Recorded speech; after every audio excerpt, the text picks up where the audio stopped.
Hello, my dear viewers and all my dear students. This is Deepak Jain from English mania.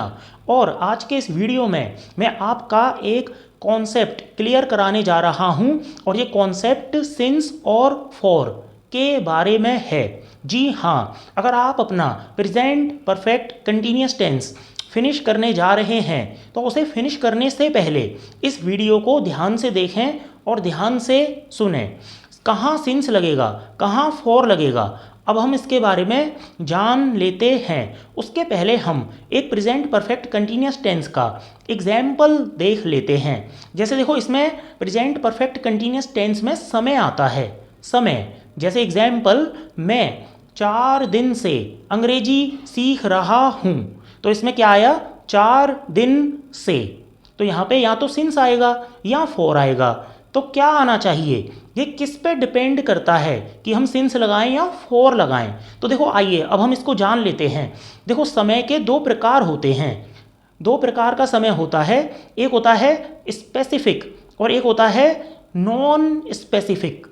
और इसको आप एक और दूसरे और बेहतर तरीके से समझ सकते हो।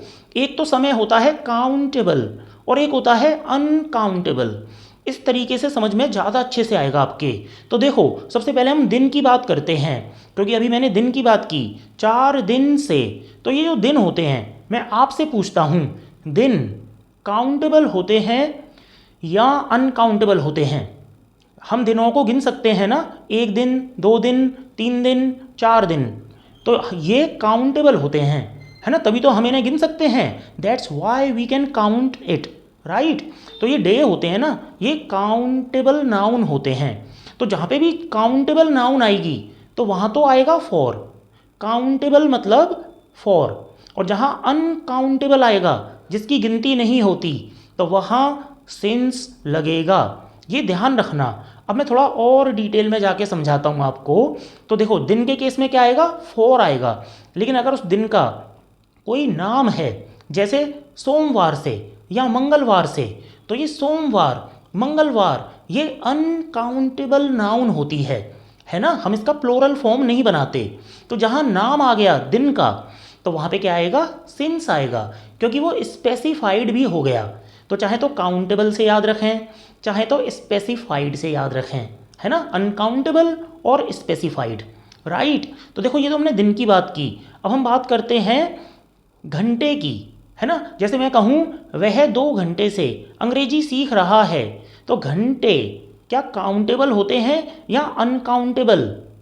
जी हाँ, घंटे होते हैं काउंटेबल, क्योंकि हम घंटों को गिन सकते हैं, इनकी गिनती होती है। तो घंटे से पहले क्या लगेगा, सिंस या फॉर?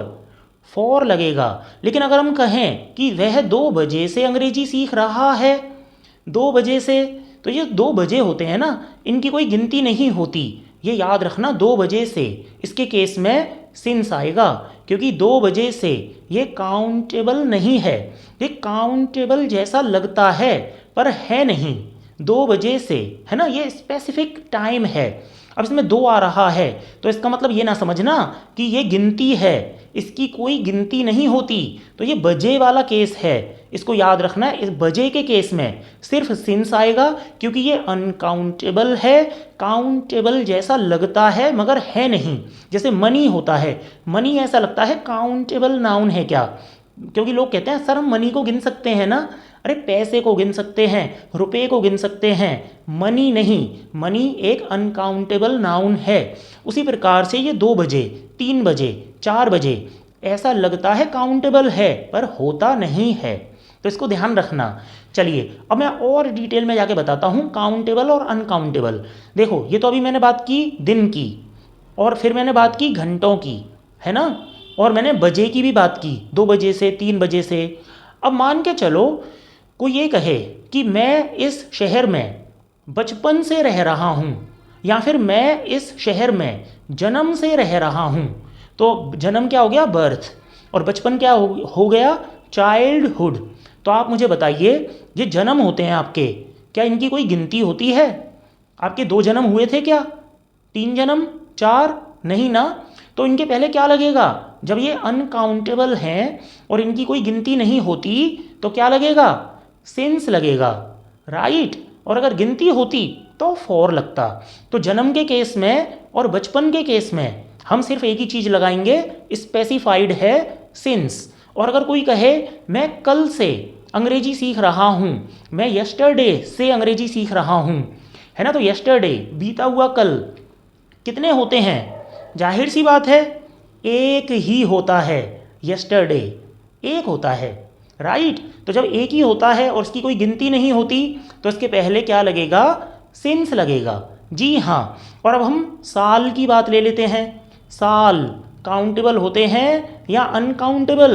जी हाँ, साल मतलब ईयर्स, ये काउंटेबल होते हैं। तो साल की बात आएगी, मैं 2 साल से अंग्रेजी सीख रहा हूँ, तो 4 आएगा। और अगर हम कहें कि मैं सन 2019 से या 20 से अंग्रेजी सीख रहा हूँ, तो क्या आएगा? सिंस आएगा, क्योंकि ये काउंटेबल नहीं है, अनकाउंटेबल है, राइट। तो जहाँ भी काउंटेबल चीज़ें आएंगी फॉर, और अनकाउंटेबल के केस में सिंस, राइट। तो इस चीज़ को आप ध्यान से समझ के रखना। और अच्छा, एक चीज़ और आएगी, कभी ऐसे भी आ सकता है कि वह बहुत देर से चिल्ला रहा है, तो ये बहुत देर से, इस वाले केस को आप रट के रखना। इसके केस में फॉर आएगा, for a long time, for a long time, बहुत देर से, इसे रट के रखना आप, है ना। तो मैंने दिन की भी बात कर ली, घंटे की भी बात कर ली, बजे की भी बात कर ली। और ऐसा भी हो सकता है 2 हफ्ते से, 3 हफ्ते से। तो हफ्ते ये भी काउंटेबल होते हैं, इनकी गिनती होती है, तो इनके पहले लगेगा फॉर, राइट। वैसे मैंने कुछ भी छोड़ा नहीं है, फिर भी अगर कुछ बच गया होगा तो मैं आपको फेस टू फेस बता दूंगा, राइट। वैसे इससे हटके कुछ भी आएगा नहीं सिंस और फॉर के केस में, है ना। तो that was all about the since and for. I hope I made myself very clear to all of you. Thank you very much and have a nice day ahead. Take care and bye now.